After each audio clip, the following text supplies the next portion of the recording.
ಶ್ರೀ ಶರವು ಮಹಾಗಣಪತಿ ದೇವಸ್ಥಾನ ಮಂಗಳೂರು ಮತ್ತು ಎಸ್ ಆಸ್ಪತ್ರೆ ಸಹಯೋಗದೊಂದಿಗೆ ದೇಲಂಪಾಡಿ ಯೋಗ ಪ್ರತಿಷ್ಠಾನ ಸೆಪ್ಟೆಂಬರ್ 8ರಿಂದ 22ರವರೆಗೆ ಉಚಿತ ಯೋಗ ಶಿಬಿರವನ್ನು ಆಯೋಜಿಸಿದೆ. ಶರವು ದೇವಸ್ಥಾನದ ಧ್ಯಾನ ಮಂದಿರದಲ್ಲಿ ಪ್ರತಿದಿನ ಸಂಜೆ 6ರಿಂದ 7:15ರವರೆಗೆ ಈ ಶಿಬಿರ ನಡೆಯಲಿದೆ.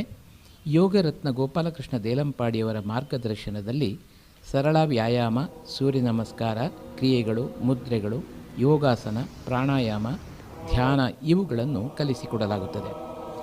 ಸೆಪ್ಟೆಂಬರ್ 8ರಂದು ಯೋಗ ಶಿಬಿರವನ್ನು ದೀಪ ಪ್ರಜ್ವಲನದೊಂದಿಗೆ ಉದ್ಘಾಟಿಸಿದವರು ಶರವು ಮಹಾಗಣಪತಿ ದೇವಸ್ಥಾನದ ಆಡಳಿತ ಮೊಕ್ತೇಸರರಾದ ಎಸ್ ರಾಘವೇಂದ್ರ ಶಾಸ್ತ್ರಿಯವರು.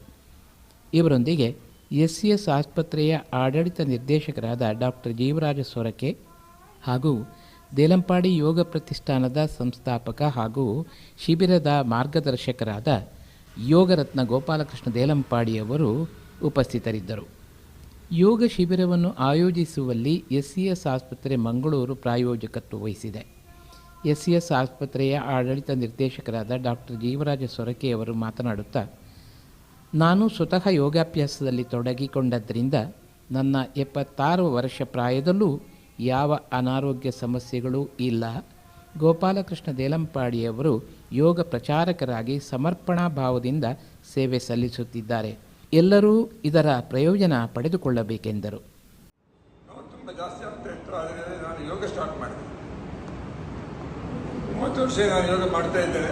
ನಾನೊಬ್ಬರೇ ಮನೆಯಲ್ಲಿ ಮಾಡ್ತಾ ಇದ್ದೆ. ಈಗ ಸರಿಂದ ಅವರ ಸಹಕಾರ ಇದೆ, ಅವರ ಗೈಡೆನ್ಸ್ ಇದೆ. ನನಗೀಗ 76 ವರ್ಷ, ನನಗೆ ಅಕ್ಟೋಬರ್ಗೆ 77 ಆಗುತ್ತೆ.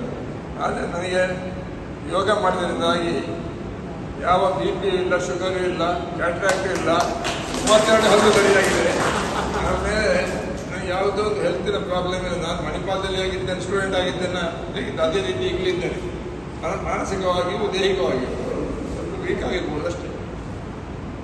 ಯೋಗದಿಂದ ಖಂಡಿತವಾಗಿಯೂ ನನ್ನ ಪ್ರಯೋಜನ ಇದೆ. ನನಗೆ ಕುತ್ತಿಗೆ ಎಲ್ಲ ಹೆಚ್ಚಿಗೆ ಆಗ್ತಿರಲಿಲ್ಲ ನೋಡಿ. ಈಗ 30-40 ವರ್ಷ ಆಯಿತು. ಆದರೂ ಎಲ್ಲ ನೋವುಗಳು ಹೋಗಿಬಿಟ್ಟಿದೆ. ಏನು ತೊಂದರೆ ಇಲ್ಲ. ನೀವೆಲ್ಲ ಈ ಕಾರ್ಯಕ್ರಮಕ್ಕೆ ಬಂದದ್ದಕ್ಕೆ ಬಹಳ ಸಂತೋಷ. ನೀವೆಲ್ಲ ಇದು ಪ್ರಯೋಜನ ಪಡೆದುಕೊಳ್ಳಿ. ದೇಲಂಪಾಡಿಯವರು ಬಹಳ ಒಂದು ಡೆಡಿಕೇಟೆಡ್ ಟೀಚರ್. ಅವರು ವಾಚ್ ನೋಡಿ ಕಲಿಸುವವರಲ್ಲ. ಅವರು ಎಲ್ಲರೂ ಕಲಿಬೇಕು, ಎಲ್ಲರೂ ಯೋಗವನ್ನು ಆದಷ್ಟು ಪ್ರಾಕ್ಟೀಸ್ ಮಾಡುವ, ಇದನ್ನು ಪ್ರಯೋಜನ ಪಡೆದುಕೊಳ್ಳಬೇಕಂತ ಹೇಳುವವರು. ಶರವು ದೇವಸ್ಥಾನದ ಪ್ರಧಾನ ಅರ್ಚಕರು, ಆಡಳಿತ ಮೊಕ್ತೇಸರರು ಆಗಿರುವ ರಾಘವೇಂದ್ರ ಶಾಸ್ತ್ರಿಯವರು ಉದ್ಘಾಟನಾ ಭಾಷಣದಲ್ಲಿ, ಈ ಹಿಂದೆಯೂ ಶರವು ದೇವಸ್ಥಾನದ ಧ್ಯಾನ ಮಂದಿರದಲ್ಲಿ ದೇಲಂಪಾಡಿಯವರು ಯೋಗ ಶಿಬಿರವನ್ನು ನಡೆಸಿಕೊಟ್ಟಿದ್ದನ್ನು ಸ್ಮರಿಸಿದರು.